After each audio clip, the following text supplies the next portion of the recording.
Bonjour à tous et bienvenue au 12h30 sur RTI2, la chaîne la plus proche des populations. Au sommaire de l'actualité, ce mardi 20 juin marque le démarrage des épreuves orales du baccalauréat technique sur l'étendue du territoire et la proclamation des résultats de l'examen du CEPE session 2023 et c'est 71,28% contre 64,76% de taux de réussite en 2022.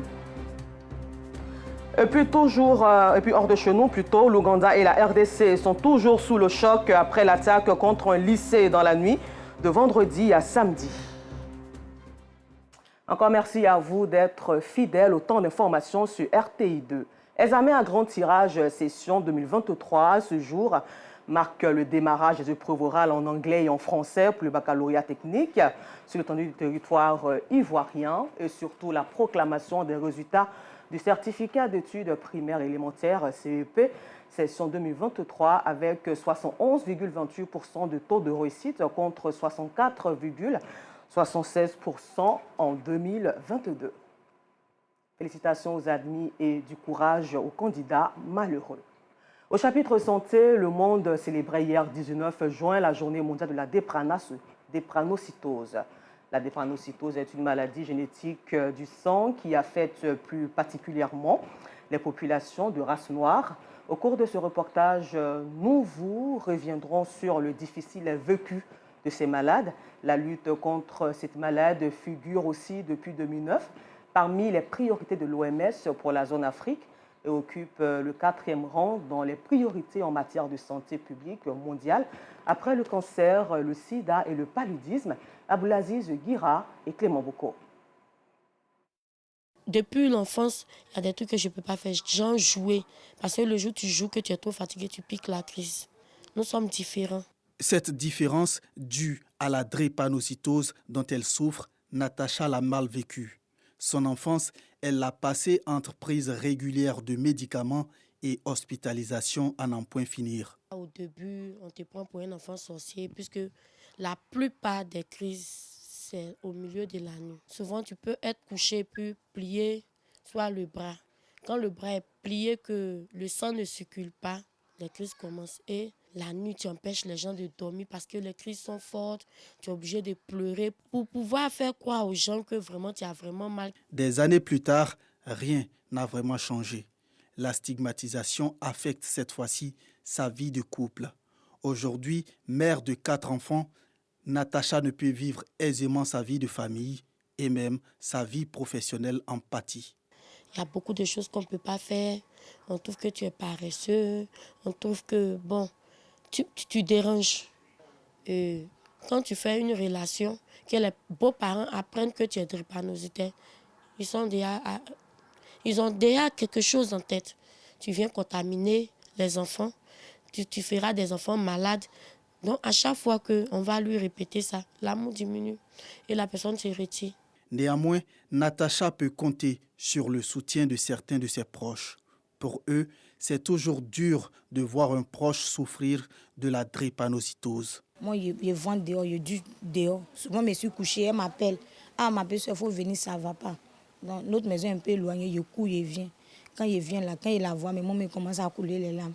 Quelqu'un qui est en bonne santé, tu viens la voir, vous causez un peu, après tu appelles pour dire que ça ne va pas. En tout cas, ça me fait mal. S'il n'y a personne que ça la prend là, elle va faire comment? Les histoires comme celle de Natacha, plusieurs personnes la vivent au quotidien. Il existe un moyen d'éviter la drépanocytose.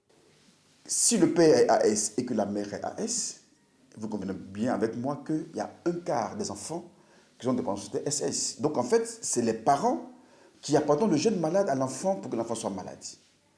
Si ce n'est que ce cas, je pense que c'est important que chacun puisse avoir sa typologie pour que nous évitions des mariages avec des gens qui sont porteurs de la maladie. Un patient drépanocytaire, je prends le cas qui est le cas un peu plus grave, qui est SS. L'idéal pour lui, c'est de se marier avec quelqu'un qui est donc AA. Parce que le AA, c'est l'hémoglobine normale. Selon l'Organisation mondiale de la santé, OMS, plus de 120 millions de personnes souffrent de la drépanocytose dans le monde entier. Près de 66% de ces cas proviennent de l'Afrique noire. Des chiffres qui s'expliquent selon le professeur Clotaire Danhaut. L'Afrique, où cette maladie est vraiment très importante, avec une prévalence qui est au-delà de 20%, se situe en même temps que la zone d'endémie palustre. On se rend compte que c'est cette zone d'endémie palustre, c'est dans cette zone-là que la prévalence est très élevée. Et les études ont montré en son temps qu'effectivement, le paludisme serait donc à l'origine de la mutation, n'est-ce pas, de ce gène qui fait naître cette maladie en Afrique. Et dans les autres pays que vous trouvez, c'est parce qu'il y a une émigration qui a été faite. C'est pour ça qu'on retrouve la maladie dans les autres pays. La prévalence du gène de la drépanocytose varie de 10 à 30% en Afrique centrale et en Côte d'Ivoire. Un peu plus de 2% des nouveau-nés naissent avec la forme la plus grave de la maladie, selon l'OMS. Une prise en charge adéquate pourrait augmenter considérablement l'espérance de vie des drépanocytaires. Et toujours avec Clément Bocco, chapitre éducation. Cette fois-ci, mettons l'accent sur la remise de dons matériels dans une école de la place. Au lycée professionnel de Treichville, un cap s'apprête à être franchi. L'administration ainsi que les élèves de l'établissement reçoivent du matériel informatique. La joie est grande pour les bénéficiaires. Ce don informatique, du matériel informatique vient résoudre un problème d'équipement dans nos salles informatiques. Nous avons plus de 2000 étudiants et c'est le tertiaire. Tous les élèves utilisent cet outil informatique qui est très important, non seulement dans la vie professionnelle, que ce soit à l'école et vraiment dans le milieu professionnel. Nous sommes très heureux. Cette action de solidarité, une initiative conjointe de l'ONG Servons Treichville et de la Fondation Coupé Décalé.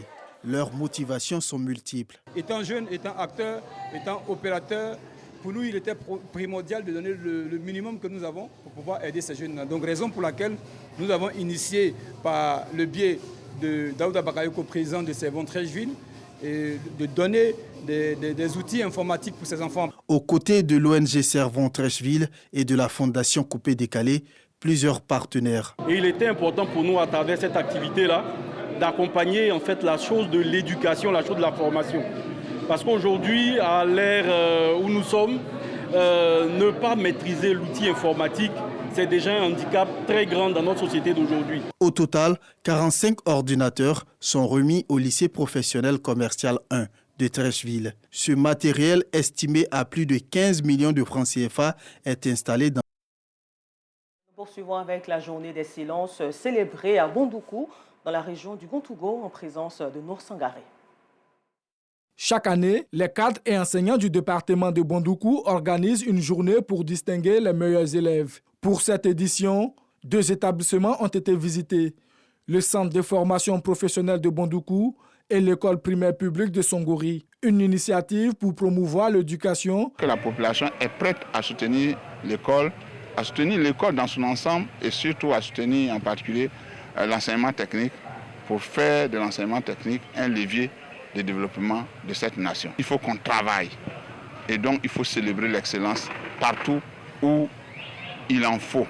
Il faut que nos jeunes, nos enfants apprennent que c'est par le travail qu'on peut gagner sa vie dignement. 60 personnes de différentes filières ont reçu chacune un prix d'excellence et une enveloppe contenant la somme de 50 000 francs CFA offerte par Yao Kobena Dongo, parrain de la cérémonie. 3 filles parmi les récipiendaires ont reçu le super prix, une façon pour les organisateurs de promouvoir le genre.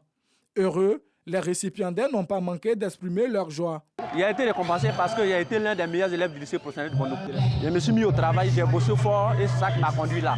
J'exhorte mes amis, mes camarades à se mettre au travail. La cérémonie s'est tenue en présence des chefs coutumiers et des cadres du département dans une ambiance chaleureuse. Sketch, chant et danse faits par les élèves ont meublé ce rendez-vous. Dans un autre registre, à Niama, les motocyclistes sont à l'origine de 70% des accidents de la circulation de la commune. Le cas de décès d'un motocycliste dans les accidents de la circulation sont en majeure partie dus à l'absence de casque. Pour lutter donc contre ce non-port de casque, Fatim Bamba, cadre d'Anyama, par ailleurs président de la Fondation Lumière, a initié une caravane de sensibilisation dans la commune. Une caravane qui a permis d'offrir plus de 1500 casques aux conducteurs de moto. C'est reparti avec Non Sangaré. Dans la commune d'Anyama, il ne se passe pas de jour sans qu'il n'y ait un accident de la circulation impliquant un motocycliste selon des sources sécuritaires. Et les cas de décès des motocyclistes dans les accidents de la circulation dans cette commune sont en majeure partie dus à l'absence de casques. Pour notre propre sécurité, c'est primordial parce que le casque, il est là pour te protéger ta vie. Lorsque tu tombes, tu peux avoir un choc à la tête. Mais si le casque il est là, le helmet il est là, il protège ta tête des commotions cérébrales. D'où la nécessité de cette caravane de distribution de casques aux conducteurs de moto qui a sillonné les grandes artères de la commune d'Anyama. C'est un acte fort, c'est un acte de civisme. Je tenais à vraiment dire merci beaucoup à Fatim Bamba qui pense vraiment aux citoyens, aux habitants d'Anyama en faisant ce geste. Vraiment, je lui dis infiniment merci.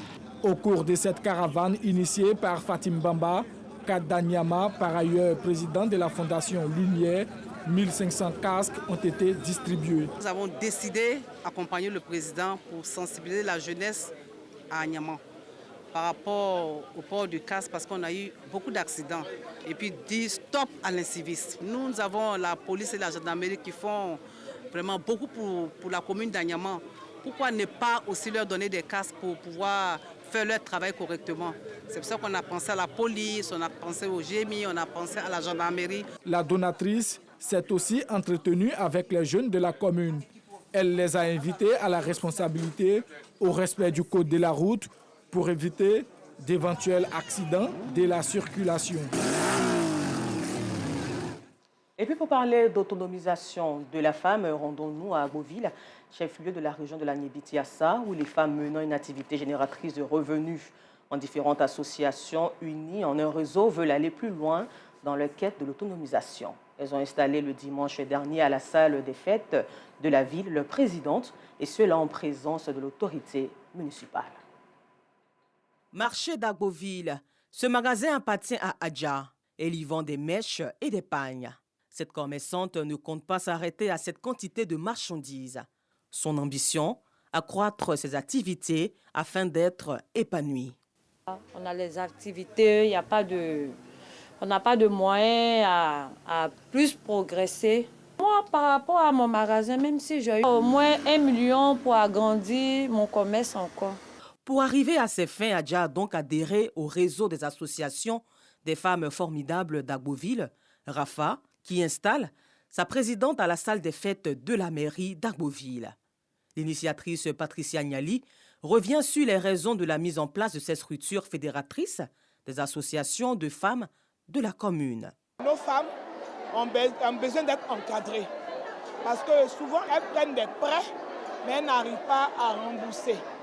Donc comment arriver à les encadrer pour qu'elles puissent d'abord bénéficier des prêts et pouvoir rembourser.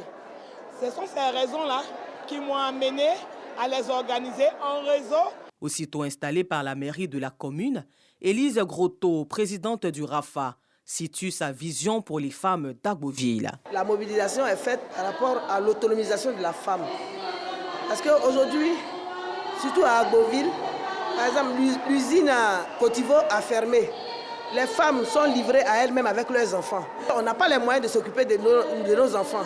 Donc on s'est mis ensemble pour pouvoir s'entraider, pour que nos enfants soient pris en compte par nous-mêmes. Pour amener ces femmes à mieux s'organiser et les rendre plus autonomes, le premier magistrat de la commune et le président du conseil régional de la Niébitiassa, Pierre Demba, représentés, s'engagent à les soutenir. Nous voulons que vous soyez des femmes dynamiques, que désormais vous n'ayez pas tant d'amers et que vous soyez à mesure de faire face aux charges de vos familles, aux charges de vos enfants et de faire en sorte que demain, vous puissiez être des femmes de valeur, des femmes de feu qui puissent compter dans notre grande ville Agboville. Sans l'autonomisation de la femme, il n'y a pas de développement. Au niveau du conseil régional déjà, nous avons vraiment accompagné les femmes et on reste dans la même dynamique pour pouvoir accompagner ces femmes aujourd'hui qui ont toujours été présentes auprès de leur leader, de leur ministre. Les femmes veulent contribuer elles aussi au développement d'Agboville, et cela à travers une union sacrée et des activités génératrices de revenus. Et pour terminer, l'Ouganda et la RDC sont toujours sous le choc après l'attaque contre un lycée dans la nuit de vendredi à samedi attribuée aux combattants ADF qui a fait au moins 41 morts. Merci et bonne suite au programme sur RTI2.